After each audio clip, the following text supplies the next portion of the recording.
Di episode kemarin kita sudah tahu Taeyong lagi bertarung melawan pedang iblis. Kalian penasaran dengan kelanjutan ceritanya? Jadi, tanpa berlama-lama, kita langsung saja ke ceritanya. Kita dilihatkan dengan pedang iblis yang masih bertarung dengan sengit melawan Taeyong. Setelah itu, Taeyong pun dipukul mundur oleh serangan pedang iblis. Di sisi Seon, dia berkata, dia kuat seperti yang kita duga. Tentu saja, sesuai dengan namanya, pedang iblis adalah yang terbaik dalam ilmu pedang di kultus demonik. Bahkan Taeguk, Dewa Pedang, salah satu dari 10 master besar, tidak bisa mengalahkan pedang iblis pada saat perang besar antara kebenaran dan kejahatan. Meskipun dia kehilangan tangan, Taeyong menghadapi lawan yang kuat. Seni bela diri Taeyong hanya meningkat ketika bertemu lawan yang kuat. Begitulah yang terjadi selama ini. Meskipun Taeyong sudah terkena banyak serangan dari pedang iblis, Taeyong masih sanggup untuk bertarung melawan pedang iblis. Pedang iblis berkata, kemampuanmu sudah cukup untuk mengincar leherku. Tetapi sayangnya, itu saja tidak cukup. Aku tidak tertarik dengan nyawamu. Jadi jika kamu ingin hidup, pergilah. Kamu tahu, jika tidak ada orang untuk dilampaui, hidupku tidak ada artinya. Dengan tiba-tiba, Taeyong langsung melesat ke arah pedang iblis.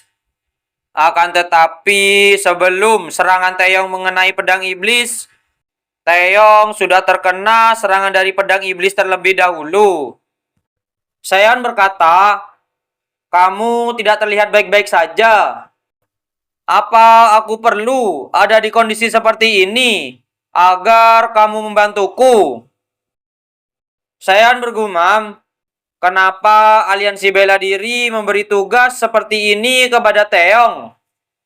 Seon berkata, meskipun aku mengakuinya, bukan berarti dia melampaui tetua. Kerajaan bunga, aku mencapainya 20 tahun lebih cepat dari pria itu. Tapi pedang iblis, dia bukan orang yang bisa kamu kalahkan hanya dengan mencapai kerajaan bunga. Dan pada akhirnya Tang Sokgun pun mulai maju untuk membantu Taeyong. Pedang iblis bergumam, dalam sesaat dia mendorongnya menjauh. Dia menghindari aura pedangku. Aku tidak tahu siapa dia. Tapi orang yang lebih kuat sudah datang. Tang Sokgun pun langsung mengeluarkan racunnya. Dan langsung melesat ke arah pedang iblis. Pedang iblis juga langsung bergerak ke arah Tang Sokgun. Dan serangan mereka pun saling beradu. Dengan tiba-tiba, tangan Tang Sokgun sudah berada di atas pedang iblis. Dan Tang Sokgun juga menyerang pedang iblis dengan jarum beracun. Dan pedang iblis berusaha untuk menghindari semua jarum-jarum tersebut. Tapi ada salah satu jarum yang mengenai pipinya. Pedang iblis berkata, apa mungkin kamu ini adalah ahli racun? Ahli racun sudah mati. Tubuh ini adalah kaisar racun. Di sisi Seon, dia bergumam, kamu terlihat senang dengan dirimu sendiri. Kita kembali di sisi Tang Sokgun yang langsung menyerang kembali pedang iblis dengan jarum-jarum racunnya. Tetapi pedang iblis masih bisa menangkis semua jarum-jarum tersebut. Dan Tang Sokgun mulai mendekat ke arah pedang iblis. Dan Tang Sokgun langsung menyerang pedang iblis. Tapi masih bisa ditahan oleh pedang iblis. Malahan pedang iblis mulai menyerang balik Tang Sokgun. dan Tang Sokgun pun terkena sayatan pedang. Tang Sokgun berkata, "Jika lawanku adalah pedang iblis itu sendiri, aku harus menyapamu dengan layak, bukan?"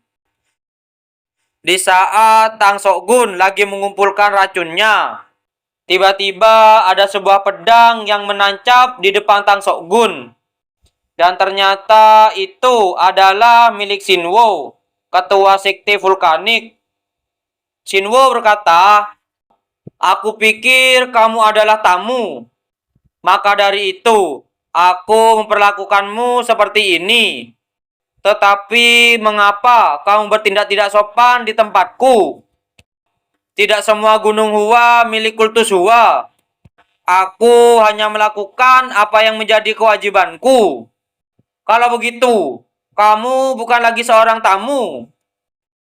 Di saat Tang Sokgun sudah bersiap mau bertarung, tiba-tiba Seon berkata, "Master, kita harus segera merawat Taeyong. Keras kepalamu yang tetap teguh pada prinsip bisa menjadi bencana bagi Gunung Hua. Itu adalah beban yang harus aku tanggung." Dengan tiba-tiba, Tang Sokgun bertelepati dengan Shinwo. Tang Sokgun berkata, "Kamu berencana untuk kalah dalam pertarungan ini dengan sengaja." Dan setelah itu, Tang Sokgun dan Seon pun pergi dari tempat tersebut. Dan di sana mereka berdua antara Shinwo dan pedang iblis sudah bersiap untuk bertarung. Kita beralih di tempat Taeyong yang sedang diobati oleh Tang Sokgun. Seon berkata, "Bagaimana kondisinya? Dia tidak akan mati, kan? Bisa-bisanya membuat seseorang berada dalam kondisi seperti ini. Tidak peduli seberapa penting ini demi perkembangan seni bela diri. Bukannya ini terlalu kejam? Aku sudah sering mengalami hal yang lebih parah dari ini. Masterku saja meninggalkanku di jalan tanpa perawatan apa-apa. Jadi dia juga mengajarimu sifatnya yang aneh itu. Aku tidak merasa kamu punya hak untuk mengatakan itu, mengingat kamu mencoba untuk menghabisi keluargamu sendiri. Apa kamu tadi mengirim sebuah telepati? Kamu sudah sampai level untuk bisa menguping sebuah telepati. Tidak ada level semacam itu. Aku tanya, apa kamu akan melakukan sebuah pertarungan di mana kamu akan sengaja kalah? Kalah dalam sebuah pertarungan antara Master Absolut akan berarti sesuatu kematian, kan? Mungkin dia punya hutang yang harus dibayar dengan nyawanya. Membayar hutang itu dengan kalah dalam duel. Aku seharusnya membunuh pedang iblis itu. Kita beralih di Beijing, markas besar aliansi bela diri. Orang tua di sana berkata, "Kenapa orang tua ini sangat terobsesi dengan duel? Aku terlalu berpuas diri. Seharusnya aku menyadari kabar bahwa musuhku adalah pedang iblis. Kamu kelihatannya tahu alasannya. Untuk seseorang dengan rank sepertimu, informasimu cukup kurang.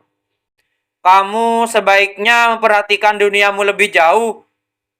Seorang seniman bela diri sebaiknya hanya fokus dalam mengasah skill mereka. Saat perang besar antara kebenaran dan kejahatan, ada sebuah tempat bernama Desa Wilkresanemum, sebuah benteng kultus demonik.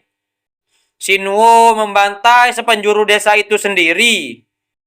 "Apa kamu bilang? Membantai?" Cukup mengejutkan dari seorang setenang dia. Itu juga membuat kami semua shock. Dan lalu kami menemukan di desa itu terdapat anak dan istri dari pedang iblis. Jika duel dimulai, kita mungkin akan kehilangan ahli pedang terbaik di Monhua. Tentu tidak. Tidak peduli sehebat apa pedang iblis itu. Taeyong sekuat juga ada di sana. Kita tidak seharusnya menghabiskan waktu di sini, di mana cabang terdekat dari Monhua. Apakah semua tetua seniman bela diri akan menonton pertandingan antara pedang iblis dan Shinwo? Kalian penasaran? Jadi, jangan lewatkan di episode yang selanjutnya. Terima kasih sudah menonton video kami sampai selesai. Jangan lupa subscribe, like, dan komen, dan share video kami ke teman-teman Anda. Dan dadah!